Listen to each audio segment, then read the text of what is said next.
안녕하세요. 살을 베는 듯한 찬바람이 나부끼는 날씨네요. 추워지니 생각나는 일이 있습니다.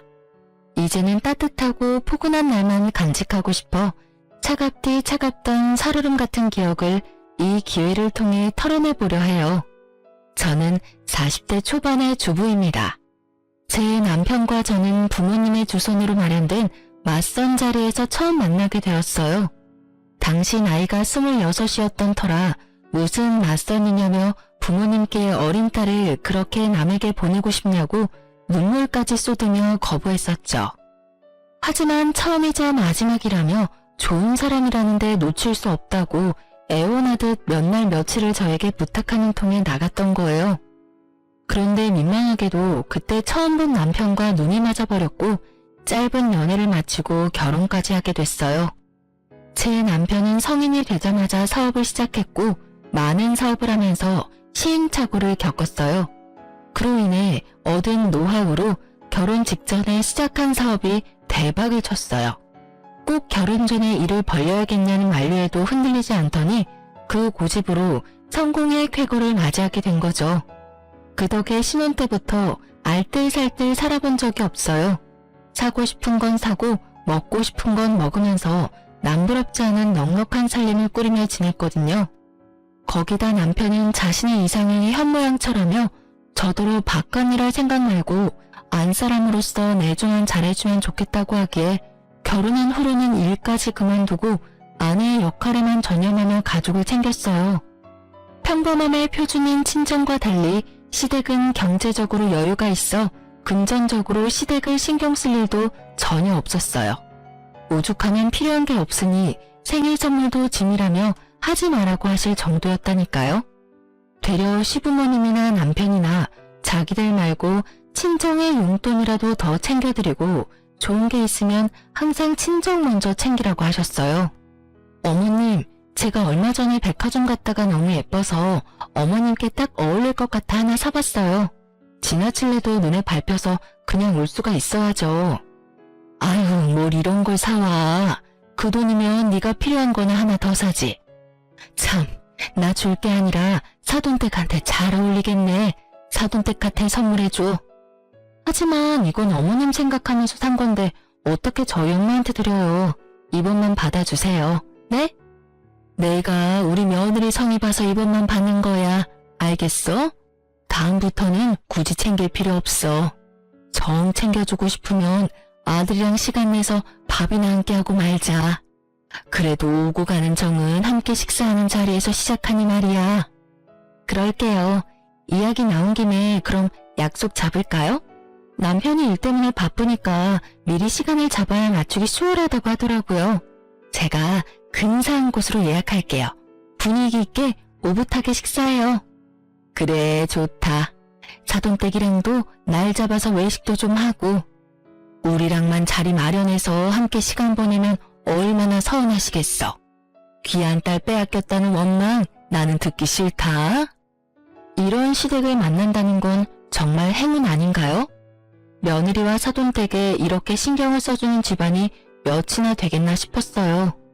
그러니 당연히 저도 친정 부모님도 시집을 잘 왔구나 하는 생각이 많이 들었죠. 이 덕에 저는 가족 중 그 누구의 눈치도 볼 필요 없이 원하는 만큼 얼마든지 친정을 챙겨왔어요. 경제적으로는 용돈을 자주 넉넉히 드렸고 쇼핑을 가서도 꼭 친정 부모님 것을 구매해 선물했어요.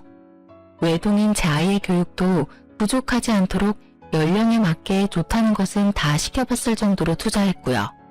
저도 원하는 게 생기면 금액에 연연하지 않고 샀어요. 저를 시기하는 남이 봤을 땐 남편이 벌어다 준 돈을 생각 없이 흥청망청 쓴다고 손가락질하겠지만 제 생활로 인해 쪼들린다거나 저축을 못한다거나 하는 일은 없었어요. 그저 우리 가정의 형편에 맞게 쓴 것일 뿐이었죠. 세상에 돈이 전부는 아니지만 살면서 풍요로움을 누리게 해주는 것 중 하나는 돈이잖아요. 없이 사는 것보다 있이 사는 게 더 행복하다는 걸 저는 남편과의 결혼을 통해 처음으로 느끼며 이 생활에 만족하고 행복감을 느끼며 지냈어요. 하지만 인생이라는 게 모든 면에서 완벽할 수는 없더라고요. 저희 부부에게는 신혼 기간 이후 마음에 쓰이는 부분이 있었어요. 바로 가족 계획이었죠. 시부모님께서 외동은 잘하는 발달 시기에도 다 큰 성인이 된 후에도 많이 외롭다며 꼭 자녀는 2명 이상 낳아야 한다는 주의였어요. 남편과 저도 같은 생각이라 자녀 계획을 2명을 낳기로 이야기했고요. 그러나 첫째를 낳은 이후 아무리 노력해도 새 생명은 저희 부부에게 닿지 않았어요. 첫째가 2살이 되었을 무렵부터 남편과 둘째를 임신하기 위해 건강관리도 하고 식습관까지 신경 쓰며 온 정성을 쏟았지만 쉽지 않았죠. 첫째 출산 후 5년쯤 지나고부터는 슬슬 노산이 걱정되어 조급해졌었어요. 그래서 남편과 저는 혹시 무슨 문제라도 생긴 건 아닐까 하는 마음에 출산한 경험이 있음에도 불임 검사까지 했어요. 다행인 것은 우리 부부에게 문제가 있는 게 아니라는 것이었어요. 되려 둘 다 너무 건강하다는 결과를 받았거든요. 하지만 희망과도 같은 그 결과로 인해 시간이 흐를수록 더욱 찹찹해져만 갔어요. 그렇게 한 해 두 해 시간이 흐르다 보니 첫째 아이가 8살이 다 되었고 그때까지도 임신 소식은 없었어요. 결국 결혼한 지 10년 가까이 되어가니 둘째 임신이 되지 않는 것이 전부 제 탓으로 돌아오기 시작했습니다. 자녀가 최소 2은 있어야 한다던 시모는 제가 노산의 나이에 접어들자 아이가 생기는 것도 좋지만 언제나 건강이 우선이라고 말씀했어요. 그리고 첫째 아이가 5살이 되었을 때는 조금은 손주에 대한 마음을 내려놓았던 건지 첫째만 있어도 괜찮다고 말씀하셨죠. 물론 남편은 여전히 자녀 계획에 관한 생각이 확고했고 포기하지 않았어요.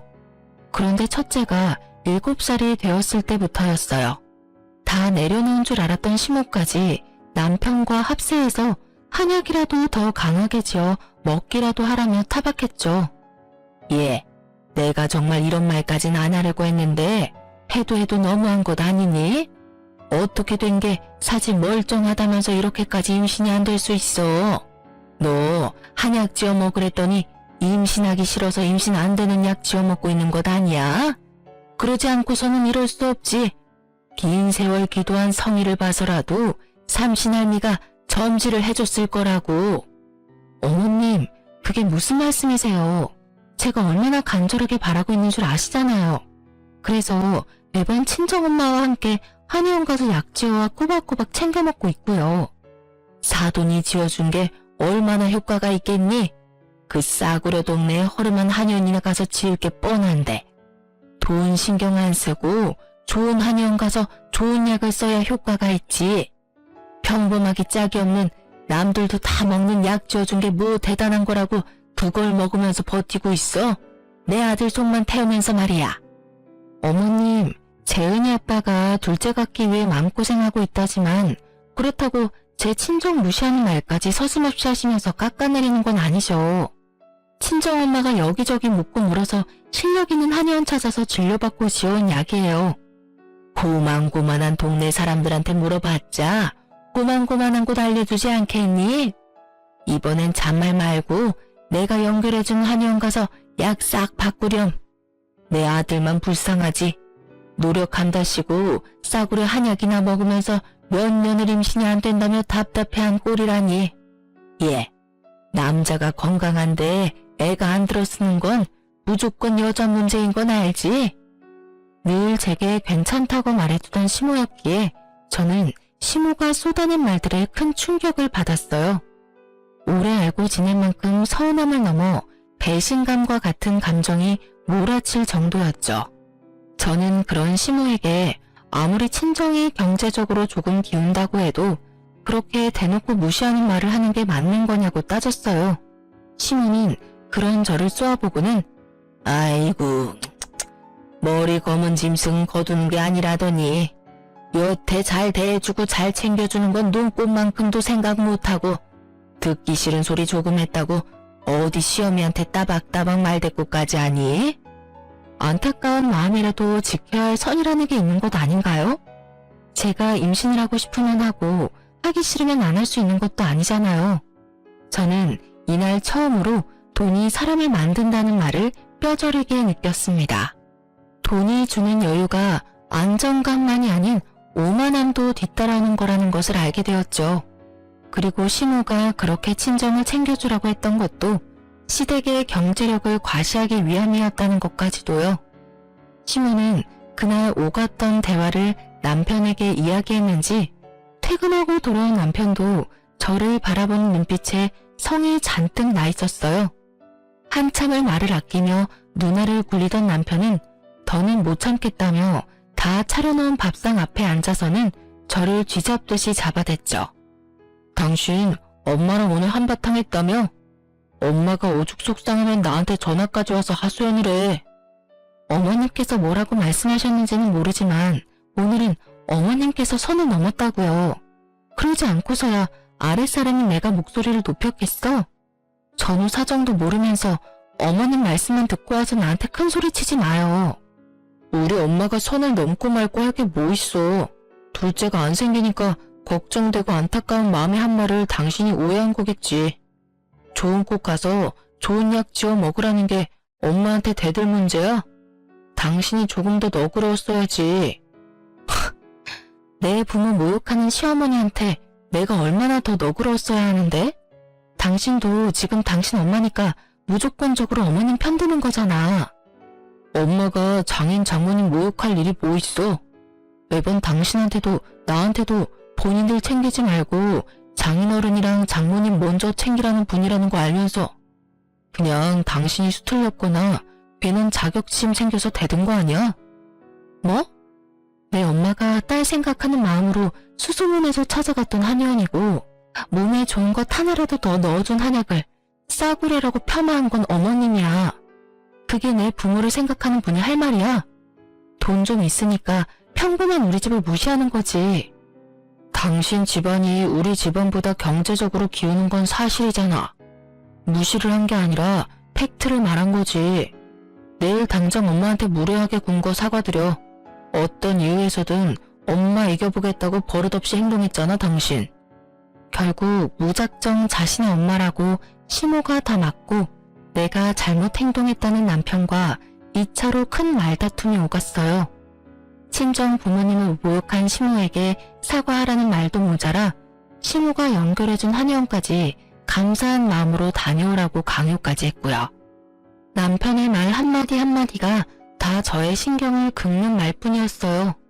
불같이 화를 쏟아내고 싶은 마음이 굴뚝 같았지만 둘째 임신이 미뤄지면서 생긴 갈등이라 여기며 못난 시모와 남편과 같은 사람은 되지 말자 몇 번이고 되뇌면서 참았네요.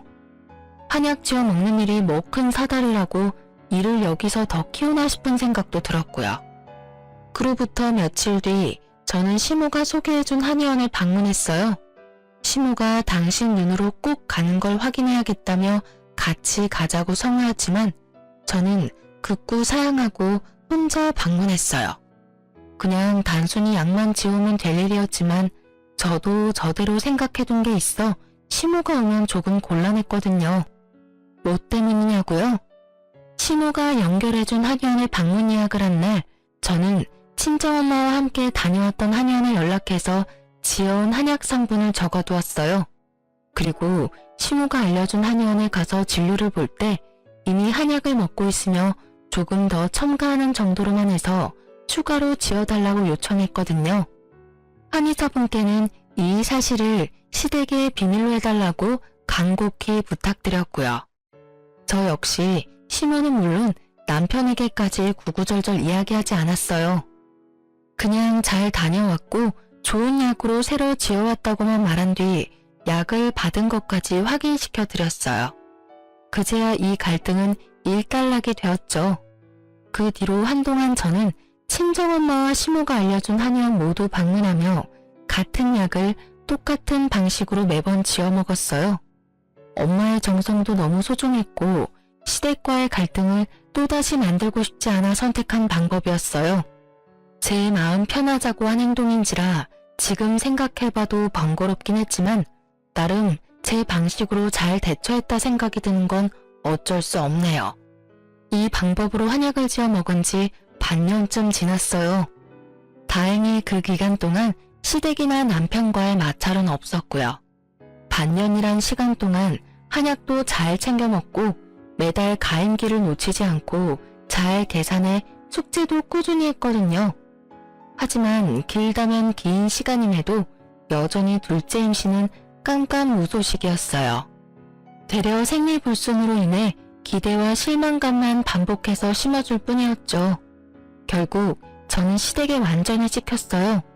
시모는 이렇게 정성을 들였어도 소식이 없는 건 남편과 저 사이에 더는 아이가 없는 게 뻔하다며 삼신할미가 점지해줄 생각이 없는데 돈 낭비, 감정 낭비해서 뭐 하느냐고 하더라고요. 남편도 이제 포기라며 이 정도 했으면 생겼어도 진작 생겼어야 한다고 제게 혹시 자기 몰래 피임을 했던 건 아니냐는 말까지 됐어요. 그리고 그 시기를 기점으로 남편이나 시부모님이나 저를 거들떠보지도 않았어요. 아니, 저를 향한 무시가 날로 심해져 갔다는 표현이 더 정확하겠네요. 시모는 뻑하면 저를 시댁으로 불러서는 밖에 나가 일을 하는 것도 아니고 이제 임신 준비를 핑계로 몸살일 필요도 없지 않냐며 갖은 집안일을 시켜댔어요. 심지어는 날이 추워지니 기력이 쇠해지는 것 같다며 저더러 3일 동안 푹 고아서 곰탕을 만들어 오라는 둥. 컨디션이 안 좋으니 첫째 아이를 친정에 맡기고 시댁에 들어와서 나흘만 자기 대신 집안 관리도 좀 하고 시부모님 식사 준비도 좀 하라고 명령까지 했어요. 한 번은 시모가 친구들과 해외여행을 5박 6일로 다녀온 적이 있어요. 그때 제가 틈틈이 시댁에 가서 시부의 식사를 챙겼고요. 그런데 해외여행을 마치고 온 시모가 시댁에 도착하자마자 제게 전화해서는 성을 내는 거예요. 시모의 말에 저는 잠자코 듣고 있어야 하나 싶은 생각이 들 정도로 어이가 없었어요. 시모가 제게 화를 낸 이유는 정말 말도 안 되는 내용이었거든요. 당신이 해외여행을 갔다 돌아오는 날이면 시댁에 와서 자기를 맞이해야 하는 것 아니냐는 거였죠. 자기가 멀리 다녀왔으니 힘들 걸 생각해 자신의 짐을 정리해줘야 한다면서요. 결국 저는 참지 못하고 시모에게 한 소리 해버리고 말았어요. 예, 넌 눈치가 없는 거니? 아니면 내 성질을 돋우고 싶은 거니? 시험인 내가 멀리 해외까지 다녀왔으면 도착할 시간에 맞춰 시댁에 와 있어야지. 내가 이런 것까지 알려줘야 하니? 둘째 임신 때문에 금이아오기 할 땐 몰랐는데 왜 이리 생각이 없는 건지. 어머니, 제가 마중 나간다고 연락드렸을 때는 싫다고 하셨잖아요. 그런데 갑자기 연락 주셔서 왜 화를 내시는 거예요? 네가 공항까지 나오는 게 싫은 거지. 친구들이랑 있는데 임신도 못하는 며느리 뭐가 자랑이라고 부르니? 내가 싫다고 했으면 시댁으로 넘어와 날 기다리고 있어야지. 내가 싫댔다고 와보지도 않아? 이제 어머님 오늘 오시면 힘드실 것 같아 냉장고에 반찬이랑 국 끓여 넣어놨으니 따로 찾아뵙지 않았던 거죠. 괜히 제가 가서 뚝딱거리면 어머니 쉬시는 데만 방해만 되기도 하고요. 얘 봐라. 나 위하는 척 포장하는 것 좀 봐. 네가 반찬이랑 국 끓여 넣어뒀으면서 와서 상 차려줄 생각은 왜 못하니? 그리고 쉬는 거야. 방에 들어가 쉬면 그만인데 그 핑계를 대? 네가 와서 내 짐도 좀 치우고 네 시부모 밥상도 좀 차리고 그럼 좀 좋니? 결혼한 지가 몇 년인데 그런 눈치도 여지가 없어? 어머님, 저희 집이랑 어머님 댁이 걸어가면 닿을 가까운 거리도 아니고요. 제가 왜 어머님 여행 다녀온 짐을 치우러 가야 해요? 저는 지금 어머님 말씀이 이해가 안 되네요. 지금 장난하니? 멀리서 온 시어미 위해서 와서 좀 거들라는 게 뭐가 이해가 안 돼? 하기 싫으니까 말대꾸나 해대고 말이야. 집에서 매일 놀고 먹는 게 입만 살아서는 네 남편이 벌어온 돈으로 호의호식하면서 지내면 시부모인 우리한테 잘해야 할 것 아니야? 어머님, 잘해드리는 것과 종처럼 부리는 건 다른 것 아닌가요? 여행 기간 동안 버스로 1시간씩 오가며 하루에 2번씩 가서 아버님 식사 챙겨드리고도 제가 그런 말을 들어야 하는 이유가 없는 거죠. 저요, 어머님 며느리지 가정도 아니에요. 기다리시던 둘째 손주 품에 안겨드리지 못한 건 너무 죄송스러운 마음이지만 그걸 이유로 함부로 대하지 말아주세요.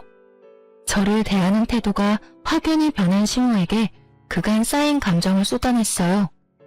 물론 또 시모는 남편에게 연락해 고자질했고 남편은 전처럼 또 시모에게 사과하라며 제 말은 들어보려고 하지도 않았어요.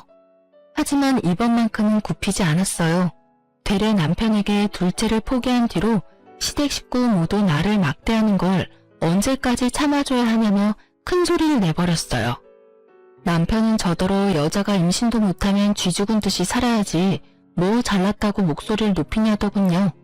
그 순간 이런 생각이 들더라고요.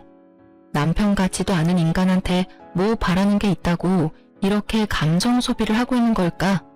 저는 그날 이후 남편과 시모와는 말을 섞지 않았어요.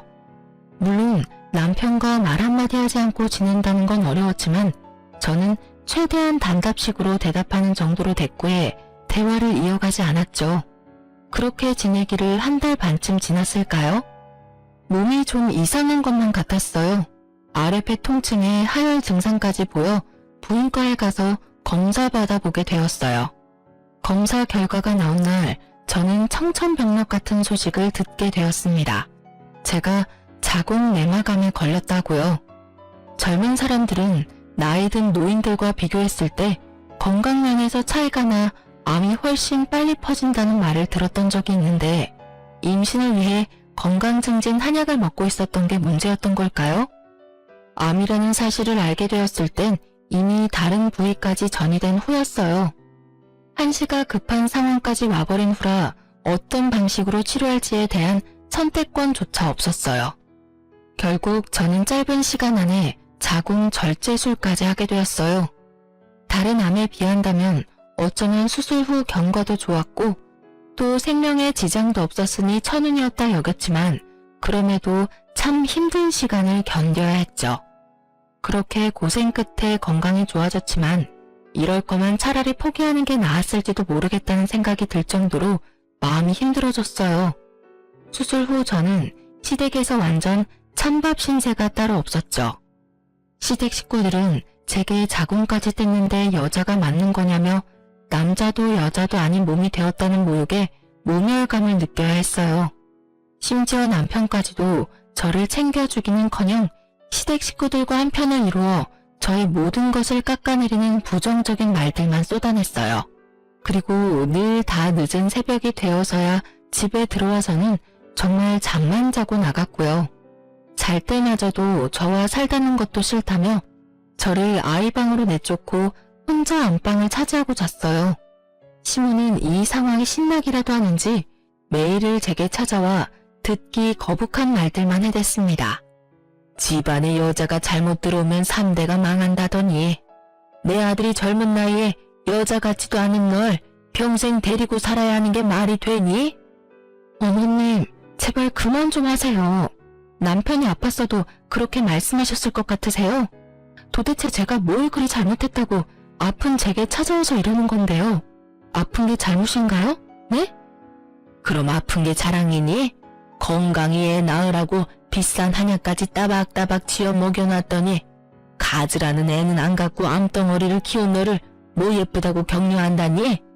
넌 지금 내 아들한테 소박 맞아도 이상하지가 않다는 건 몰라?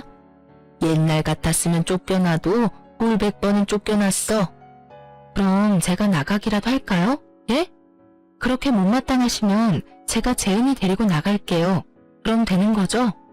어머님께서 원하시는 게 그거라면 제가 이 집에서 나간다고요. 어머 얘 봐라. 시어머니 앞에서 못하는 말이 없네. 내 아들이 벌어다 준 돈으로 암도 뗐으면 내 아들을 어떻게 내줘할지를 박 터지게 고민해야지. 듣기 싫은 말 좀 했다고 이렇게 시어머니 머리 위에서 놀려고 해? 그렇게 기다리던 애 임신도 못하고 거기다 평생 임신이라고 못하게 다 떼놓고 뭐 잘났다고 듣기 싫은 말 좀 했다고 큰소리야? 매번 의미 없이 이런 대화 같지도 않은 대화를 하며 힘을 빼야 했어요. 수술 후 몸도 마음도 편히 쉰 적이 없었어요. 그렇게 제 삶은 그렇게 점점 피폐해졌고 우울증까지 심해져 갔어요. 아마 제 아이가 아니었다면 이미 모든 것을 내려놓았을지도 모릅니다. 암 치료를 한 지 1년이 조금 더 넘었을 때까지도 남편과 시모가 닥달하는 일은 멈추지 않았으니 말이에요. 제 아이가 제가 변하는 모습을 보고 제 속내를 느끼기라도 했는지 시모와 남편이 저를 괴롭히는 걸 직접적으로 본 적도 없는데 어떻게 알았는지 항상 자기 전에 제게 엄마는 나한테 너무 소중한 사람이야. 그러니까 힘내 엄마. 내가 많이 사랑해. 라며 속삭여 주었어요. 아이가 해주는 이 따뜻한 한마디가 제 버팀목이었고 이 아이 덕분에 그 모진 시간을 보내면서도 숨쉬며 살 수 있었어요. 그런데 시댁과 남편의 멸시를 끝낼 모든 것에 종지부를 찍을 사건이 터지고 말았습니다. 그날따라 남편이 집에 일찍 들어와서는 안 하던 집안일을 돕고 저를 살피는 말들을 해주더군요. 순진하다 못해 멍청했던 저는 바보같이 남편의 그런 행동에 감동했고 마음이 녹았어요. 남편이 이제 우리 가족을 위해 다시 마음을 다잡았나 보다고 생각하면서 말이죠. 하지만 며칠 뒤 남편이 행동을 잠시 고쳐먹었던 그 이유를 알게 되었어요. 딸이 친정에서 자고 오겠다며 유난히도 고집을 부렸던 날이었어요. 친정 부모님께서도 딸의 방문을 눈이 빠져라 기다리고 있었다고 해서 저녁쯤 아이를 친정에 데려다주고 왔어요. 그런데 딸이 없다는 걸 어떻게 알았는지 남편은 그날 집에 갓 태어난 아기를 품에 안고 집에 들어온 겁니다. 저는 그 아기를 보고 너무 기함했어요. 온몸이 부들부들 떨려 말이 안 나오는 걸 기를 쏘고 입을 움직여 그 아기의 정체를 물었어요. 그런데 남편은 눈 하나 깜짝 안 하고 이렇게 말을 하더군요. 당신은 매번 상황 파악이 느려서 문제야. 딱 보면 몰라? 내 피가 섞인 내 아이. 뭐라고? 당신 지금 뭐라고 말했어? 다시 말해봐. 뭐라고? 정가식이 왜 2번 말하게 해? 내 피가 섞인 내 아이라고. 그러니까 내 집에 데려오지. 아니면 왜 데려왔겠어? 당신 지금 그걸 말이라고 하는 거야? 당장 데리고 나가. 당장. 야, 여기 내 집이야. 내 돈으로 사니까 이게 다 네 것 같냐? 어차피 너 이제 여자도 아니잖아. 네가 임신을 못하니 별 수 있냐? 그래서 내가 우리 재은이 동생을 만들어 온 거야. 야, 너 진짜 네가 인간이야? 인간이냐고. 재은이 동생? 말 같지도 않은 소리 짓거리지 마. 넌 그냥 멀쩡한 가정 두고 바람핀 인간 쓰레기야, 이 쓰레기 자식아. 말이 심하네. 네가 둘째 임신이 잘 됐으면 내가 밖에서 애를 만들어 왔겠냐? 이게 다 네가 문제라 내가 수습한 거 아니야. 어차피 애 엄마는 애 키울 자신 없다니까 그냥 우리 애로 키우면 그만이야. 이 집에서 식충이처럼 밥이나 축내는 네가 대신 키우면 도우면 되니까 나도 덜 짜증나고 얼마나 좋냐? 나 일 덜 끝나서 나가야 되니까 집에서 애나 잘 봐. 남편은 자기가 번 돈으로 집에서 밥 축내지 말고 남의 여자한테서 낳은 애를 키우라며 안고 있던 아기를 침대에 누이고는 그대로 집을 나가버렸어요. 제가 아무리 울부짖으며 남편을 불러세워도 들은 척도 하지 않고 말이에요. 저는 부들거리는 손으로 시모에게 연락해 네 귀한 자식이 바깥에서 바람을 피는 것도 모자라 애까지 만들어 왔다고 당장 애를 데리고 가라고 보성을 지르며 난리를 쳤어요. 시모는 제 말이 채 끝나기도 전에 집으로 오겠다며 전화를 끊더군요. 저는 그런 시모가 아무리 못됐어도 사람은 사람인가 보다 싶었지만 그건 제 착각이었어요. 남편보다 더 시모가 악질이라는 사실을 시모가 우리 집에 오자마자 깨닫게 되었거든요. 시모는 현관을 열어주자마자 포르르 안방 침대로 가서는 아기를 보고는 좋아서 어쩔 줄을 몰라 하더군요. 아기가 잠든 후에야 나와서는 제게 하는 말이 가관도 이런 가관이 없었어요.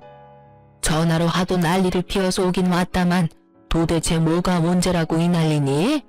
네가 네 아들이랑 살면서 그동안 쓴 돈을 좀 생각해봐라. 결혼하고 지금껏 네 친정이 쏟아부은 돈이며 네가 쓴 돈까지 전부 갚으며 산다고 생각하면 되는 것 아니니? 그게 말이 된다고 생각하세요? 바람핀 것도 모자라 남의 여자가 낳은 아이를 제가 도대체 왜 키워야 하는데요? 어머님도 재은 아빠도 진짜 사람도 아니네요. 양심이라는 게 없어요? 지금 그걸 말이라고 짓거리시냐고요. 예, 목소리 낮춰. 우리 둘째 깨면 어쩌려고 이래? 네가 내 아들 돈 쓰며 편하게 지냈으면 너야말로 양심 있으면 입 닫고 조용히 애나 키우며 살렴. 이혼당하고 싶은 거 아니라면 말이야. 제가 왜 제 애도 아닌 아이를 키워요? 제가 머리에 총 맞았어요? 제가 몸이 아픈 거지 머리가 어떻게 된 줄 아시냐고요. 어디 어머님이 바라던 둘째 아이 어머님이랑 어머님 아들이 알아서 키워보시던가요. 저는 더는 이 집안에 발들이고 있고 싶지 않아 말이 끝나기 무섭게 저와 제 딸아이 짐을 챙기기 시작했어요.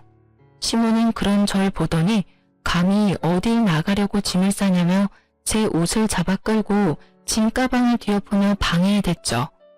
그렇게 몸씨름을 한 지 30분쯤 지났을까요? 아기가 잠이 섞였는지 울음을 터뜨렸고 시모는 부인학회 아이에게가 어르고 달래며 제게 욕설을 해대며 짐 가방을 발로 차댔어요. 저는 더는 안 되겠다 싶어 짐이고 뭐고 그냥 집을 나서려는데 현관이 열렸어요. 그런데 이 개념 상실한 인간이 일이 있다고 나가놓고 애 엄마라는 여자를 끼고 집을 들어온 겁니다. 저는 그 정신 나간 것들을 보자마자 눈이 뒤집혀 노발대발을 하며 남편의 머리채를 잡았어요. 옆에 서 있던 상간녀가 놀란 토끼 눈을 하고는 저를 뜯어말리기 바빴죠. 뒤에서 시무가 한 팔로 제 허리를 잡고 당기는 바람에 남편과 떨어졌고 그 순간 시무가 상간녀에게 건넨 말에 몸에 힘이 쭉 빠졌어요. 시무는 그 상황에서 상간녀에게 사과를 하는 거예요. 전혀 정신이 나간 여자라며 많이 놀랐으면 미안하다고 말이에요. 네, 시무와 상간녀는 첫 만남이 아니었던 거죠. 이미 서로 잘 알고 지낸 듯 이 상황에서도 대화가 물 흐르듯 자연스러웠어요. 따져 물을 필요도 없이 그들의 관계를 알았어요. 그 아이의 친모라는 여자는 저와 맞선을 보기 전에 남편과 맞선을 봤던 여자였고 어렸을 적부터 남편과는 동네에서 함께 자란 여자더라고요. 남편이 결혼 초에 그렇게 많이 이야기했던 동네에서 자기가 좋다며 따라다니던 여자예요. 어떻게 아냐고요? 시우가 너무도 자연스럽게 상간녀의 이름을 부르더니 날로 예뻐진다. 애를 낳고 나니 이제 성숙한 얼굴이 도드라진다. 이렇게 말하더니 모를 수가 있나요? 둘째 아이를 임신한 건 셋이서 작당 모의에 만든 결과였던 거예요. 상간녀가 넋이 빠진 제게 한 말을 듣고 바로 알 수 있었죠. 언니, 아니, 뭐라고 불러야 하나? 좀 어렵네. 아무튼 이런 상황 유감이네요. 사실 5년 전부터 오빠랑 진지하게 만나기 시작했는데 이렇게 애까지 생겨버렸어요. 난 지우려고 했는데 오빠 어머니가 간곡하게 부탁하셔서 어쩔 수 없었어요. 언니는 애도 못 낳게 되셨다면서요? 그냥 언니 애라고 생각하고 잘 키워주세요. 엄마라고 애 찾을 일은 없을 거니깐요. 넌 뭘 그런 걸 다 설명하고 있어. 그냥 조용히 우리 애나 잘 키워줄 가정부라 생각하면 그뿐인걸. 그래, 저 정신 나간 것이 지금은 저래도 이미 돈 쓰는 맛을 알아서 좀 지나면 입 다물고 애나 돌보면서 살 것 뻔한데 구구절절 입 아프게 설명할 필요 없다. 그거 말곤 쓰임도 없는데 양심 있으면 좀 난리치다 말아야지. 상간녀 앞에서 결혼식까지 치른 며느리를 하대하는 걸 듣고 정말 머리에 핀이 하나 빠진 느낌이 탁 들더니 그 뒤로 정말 미치기라도 한 듯 시무와 상간녀 앞에서 남편의 얼굴을 마구 내리쳤어요. 저를 붙잡고 뭐 하는 거냐며 다시 뜯어말리기 시작한 시무의 머리채까지 잡았어요. 6탄전도 이런 6탄전이 없었죠.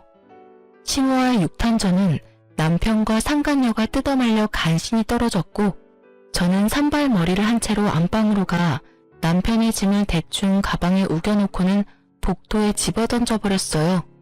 그리고 이 집에서 당장 나가지 않으면 경찰을 부르겠다며 고성을 쳤죠.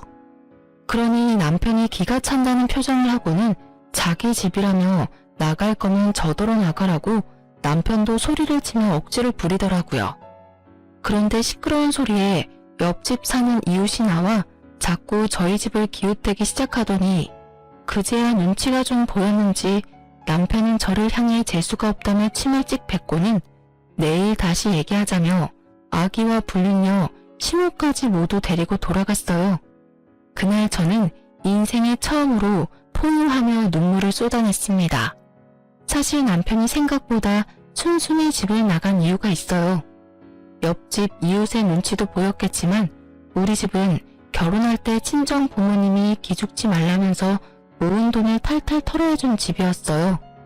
처음 신혼집을 알아볼 때 남편은 돈을 더 보태 더 좋은 집에서 살자고 했었지만 제가 극구 반대했어요. 남편의 돈을 더 보태면 부모님이 해준 집의 의미가 희미해질 것만 같았거든요. 남편은 이 집이 좁다며 불만을 표현했지만 제게는 더없이 크고 값진 집이라 너무 소중했어요. 그래서 결혼 생활 동안 이사갈 기회가 생겼을 때도 절대 가지 않겠다고 버텼어요. 저는 울며 불며 밤을 꼴딱 샜고 해가 뜨자마자 준비를 하고는 이혼 소장을 접수한 뒤 바로 부동산에 가서 집을 내놓았어요. 그리고 집에 있는 저와 아이의 짐을 챙긴 뒤 친정으로 넘어갔습니다. 친정에서는 이 모든 사실을 알고는 제가 그간 용돈이라며 드린 돈을 차곡차곡 모아둔 통장에서 돈을 인출한 뒤 시댁에 찾아가 시모의 면상에 던져버렸어요. 다시는 제게 연락도 하지 말라면서 말이에요. 그 후 저는 친정에 지내며 이혼 소송과 아이에게만 집중하며 지냈고 결국 이혼 소송에서 승소했습니다. 거기다 전 남편의 재산까지 공평하게 나눠 가지게 됐어요. 전 남편의 부적절한 행동으로 양육권도 무리 없이 가져올 수 있었던 게 그나마 다행이었던 것 같아요. 애 욕심 많은 이전 시모와 전 남편이 첫째 아이를 데리고 가려고 이를 갈았거든요. 하지만 이렇게 모든 관계가 정리되지 않았어요. 전 남편과 전 시모는 악질 중 악질이니까 너무 당연히 저를 끝까지 물고 뜯으며 늘어지길 반복했어요. 전 남편은 결혼 생활 동안 제가 경제활동을 단 한 번도 한 적이 없고 오직 자신이 벌어온 돈으로만 호의호식하며 지냈으니 재산을 나눌 수 없다고 소송을 걸어왔어요. 그런데 이래서 인생은 알 수 없는 거라고 하나 봐요. 전 남편이 건 소송에서 되려 전 남편이 찍소리도 못하는 상황이 생겼으니 말이에요.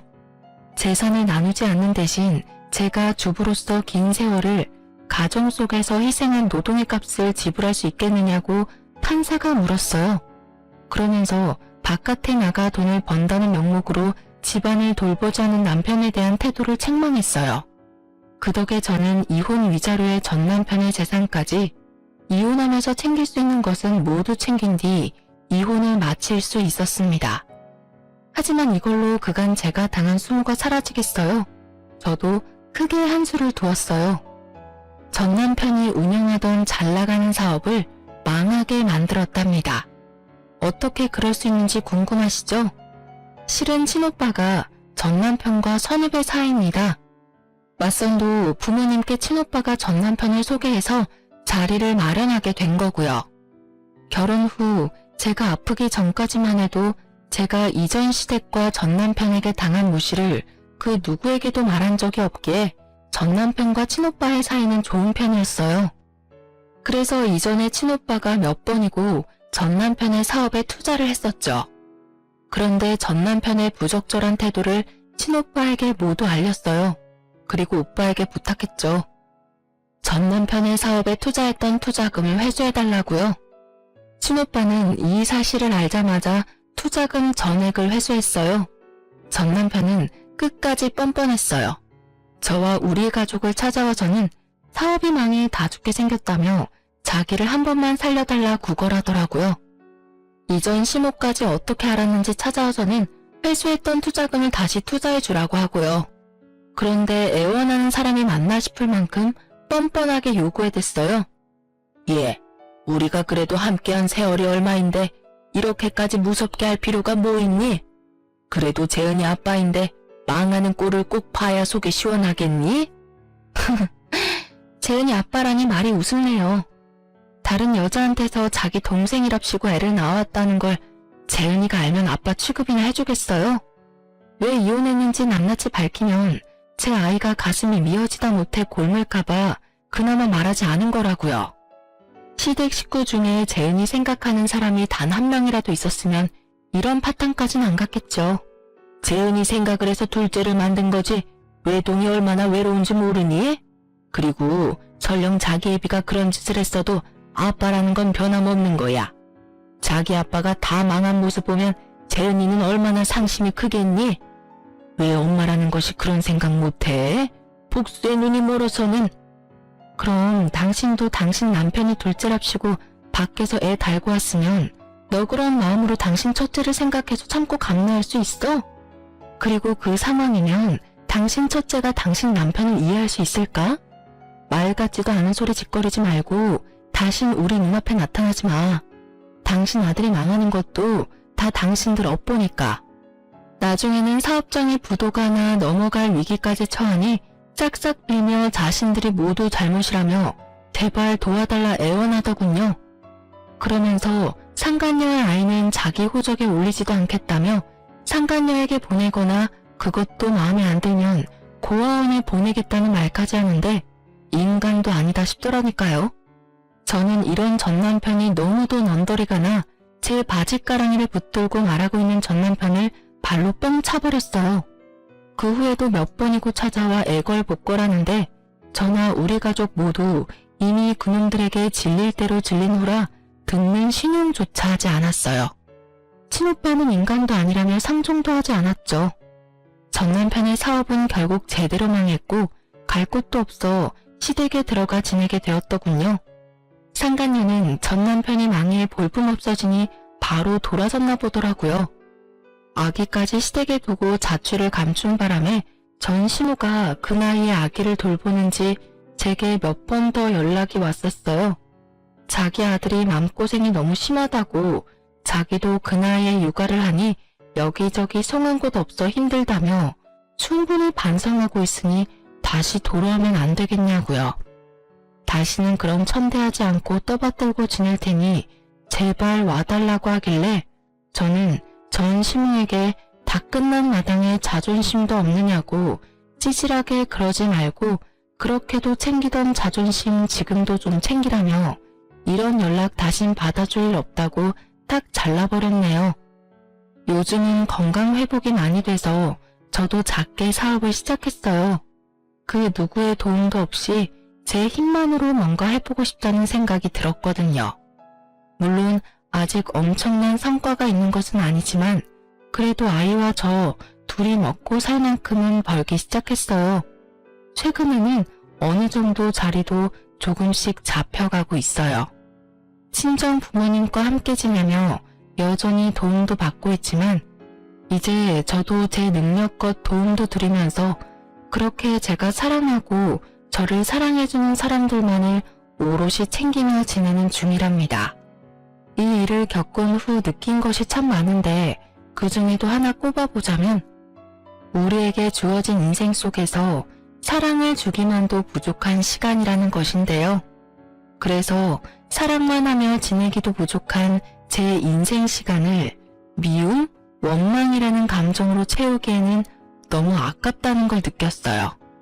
그래서 지금 평범한 생활을 하면서 느끼는 이 소소한 행복과 기쁨들로 제 하루를 정돈하려고 노력 중입니다. 여전히 제게 시리도록 차가운 기억을 남긴 그 시간들 속에는 증오라는 감정이 서려 있을지 모르지만 그때에 머물러 있기보단 앞으로 채우며 살아가는 저 자신이 될 수 있도록 언제나 기도하고 응원하며 지내고 있어요.